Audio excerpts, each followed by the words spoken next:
বেগম খালেদা জিয়া হাসপাতালে চিকিৎসাধীন আছেন, নিবিড় পরিচর্যা পাচ্ছেন। ওনার শারীরিক অবস্থা ক্রিটিক্যাল, তবে স্থিতিশীল আছেন। উনি এখনো ফাইট করছেন। নিরাপদ দূরত্ব থেকে সব সতর্কতা মেনে আমার ওনাকে দেখার সুযোগ হয়েছে। উনি সজ্ঞানে আছেন, সজাগ আছেন। চিকিৎসক এবং নার্স যে ওনাকে নির্দেশনা দিচ্ছেন সেগুলো উনি ফলো করতে পারছেন।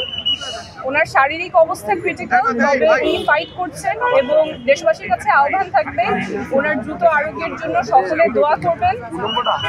উনি দল মত সবকিছু উঠেই সবসময় ফাইট করেছেন, সহনশীলতার প্রতীক ছিলেন। আমরা এই মুহূর্তে চাবো যে সবাই দল মতের ঊর্ধ্বে উঠে, রাজনীতির ঊর্ধ্বে উঠে ওনার দ্রুত আরোগ্যের জন্য সকলে দোয়া করবেন। ওনার শারীরিক অবস্থা ক্রিটিক্যাল, উনি নিবিড় পরিচর্যা পাচ্ছেন, অ্যাডভান্স ট্রিটমেন্ট পাচ্ছেন, তবে ওনার অবস্থা স্থিতিশীল আছে। ক্রিটিক্যাল কিন্তু স্থিতিশীল, এবং চিকিৎসা চলছে। সকলের কাছে দোয়ার আবেদন থাকবে।